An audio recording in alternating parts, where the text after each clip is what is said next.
دعا کو قبول فرمائے گا۔ اور حضرت ابوبکر صدیق رضی اللہ تعالیٰ عنہ سے یہ روایت منقول ہے کہ آپ کہتے ہیں اللہ کے نبی صلی اللہ علیہ وسلم نے فرمایا اکثر الصلاۃ علیہ، اللہ کے نبی نے فرمایا میرے اوپر زیادہ درود بھیجا کرو، میرے اوپر زیادہ درود پڑھا کرو، فإن اللہ وکل بی ملکا عند قبری، اللہ نے ایک فرشتے کی ڈیوٹی میرے قبر کے پاس لگائی ہے، میری قبر کے ساتھ ایک فرشتہ ہے، اللہ نے اس کی ڈیوٹی لگائی ہے۔ فَإِذَا صَلَّى عَلَيَّ رَجُلٌ مِّنْ أُمَّتِي قَالَ لِي ذَلِكَ الْمَلَكُ، کہ جب بھی میری امت میں سے کوئی بندہ کوئی آدمی میرے اوپر درود پڑھتا ہے تو وہ فرشتہ مجھے بتاتا ہے یا محمد ان فلان ابن فلان صلی علیک الساعہ، اے آقا کریم علیہ السلام آپ کی امت میں سے فلاں آدمی نے فلاں کے بیٹے نے فلاں وقت پہ آپ پہ درود و سلام کا نذرانہ پیش کیا۔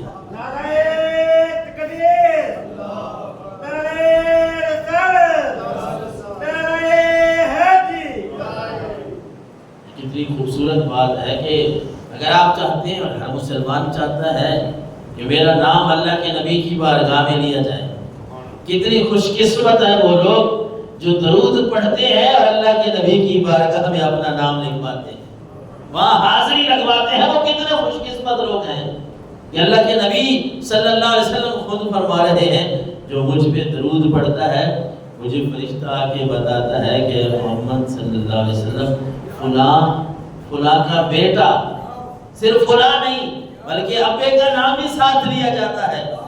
اور یہ کتنی خوش قسمتی والی بات ہے کہ ہماری اور ہمارے والدین کی، ہمارے والد صاحب کا نام اللہ کے نبی کی بارگاہ میں لیا جائے۔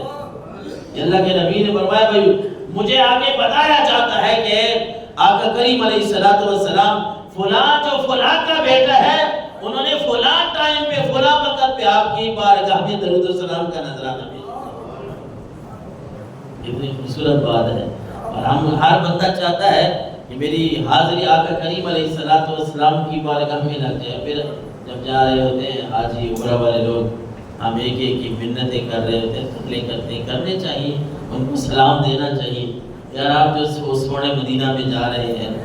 اس مکہ مکرمہ کی گلیوں میں آپ جائیں گے، وہ اللہ کا گھر آپ دیکھیں گے، وہ رسول اللہ کے در پہ جائیں گے، ہمارا سلام پیش کرنا، اللہ کے گھر میں ہمارے لیے دعا کر دینا، کہنا چاہیے۔ لیکن اس بات کو بھی یاد رکھیں، یہ کتنی خوبصورت بات ہے کہ درود امتی اس زمین پہ اور سینکڑوں کلومیٹر ہزاروں کلومیٹر دور پڑتا ہے، اس کا نام اللہ کے نبی کی بارگاہ میں لیا جاتا ہے۔ اللہ اکبر۔ اور پھر جمعے کا دن، درود شریف اس کی ایک اپنی نسبت ہے کہ جمعے کا دن ہو اور امتی جو ہے وہ درود پڑھ رہا ہو۔ حضرت اوس بن اوس رضی اللہ تعالیٰ عنہ وہ فرماتے ہیں اللہ کے نبی نے فرمایا اکثر علیہ من الصلاۃ یوم الجمعہ، جمعہ کا دن ہونا تو مجھ پہ زیادہ سے زیادہ درود و سلام پڑھو۔ اللہ کے نبی نے فرمایا جمعہ کا دن ہو مجھ پہ زیادہ درود و سلام پڑھو۔ صحابہ کرام میں سے کسی نے عرض کر دیا، پہلے آپ نے فرمایا نا فإن الصلاۃ معروضۃ علیہ، جمعہ کے دن جو تم سلام پڑھتے ہو وہ میرے سامنے پیش کیا جاتا ہے، مجھے بتایا جاتا ہے۔ قالوا کیف تعرض علیک وقد عرفت، اللہ کے نبی صحابہ کرام نے عرض کیا اللہ کے نبی قبر میں آپ چلے جائیں گے، ہم کیسے درود پڑھیں گے، وہاں کیسے بھیجا جائے گا، آپ تک کیسے پہنچے گا؟ تو اللہ کے نبی صلی اللہ علیہ وسلم نے فرمایا ان اللہ تعالی حرم علی الارض ان تاکل اجساد الانبیاء، زمین پر یہ اللہ نے حرام کر دیا ہے کہ وہ نبیوں کے جسموں کے ساتھ کچھ کرے۔ یہ نبیوں کے جسم زمین میں صحیح سلامت ہوتے ہیں، بلکہ اللہ کے نیک بندے جو اللہ کے نبیوں کے امتی ہیں، نیک ہیں، متقی ہیں، پرہیزگار ہیں، اللہ کی توحید کا اقرار کرنے والے تھے، ان کے جسم جب کئی مہینے سال گزر جاتے ہیں، جب قبریں کھلتی ہیں کسی وجہ سے، امتیوں کے کفن اگر صحیح سلامت ہوتے ہیں تو نبیوں کو رب نے کتنی عزت سے نوازا۔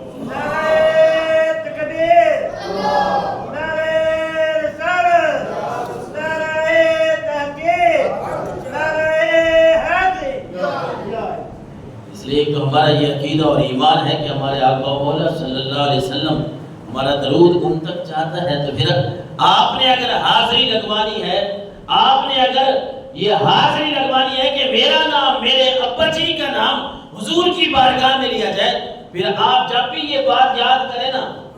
کہ میری حاضری لگنی چاہیے، پھر درود پڑھ لیا کرے، اللہ کی نبی کی بارگاہ میں آپ کی حاضری لگ جائے. یہ کتنی خوبصورت بات ہے. حضرت ابو طلحہ کہتے ہیں، نسائی شریف کی حدیث مبارک ہے 1284 نمبر پہ، 1284 حدیث مبارکہ کا نمبر ہے. حضرت ابو طلحہ کہتے ہیں رسول اللہ صلی اللہ علیہ وسلم جاء ذات یوم والبشرى فی وجہہ،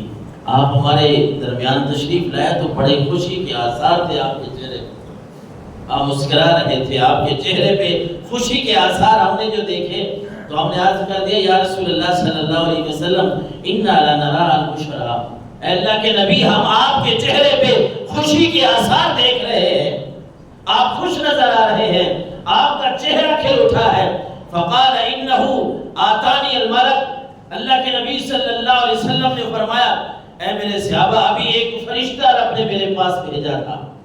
ابھی ایک فرشتہ آیا ہے اور اس نے مجھے آ کے کہا فقال یا محمد ان ربک یقول، اے محمد اللہ فرما رہا ہے، آپ کا رب فرماتا ہے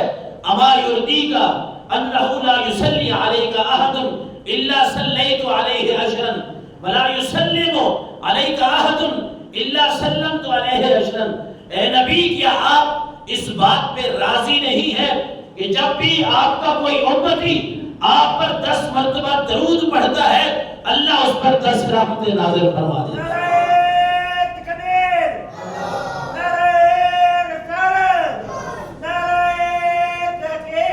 جب بھی آپ کا کوئی امتی آپ کے اوپر درود پڑھے گا اللہ اس پر 10 رحمتیں نازل فرما دے گا. اور جب بھی کوئی آپ کا امتی آپ پر سلام بھیجے گا اللہ اس پر 10 سلام نازل فرما دے گا.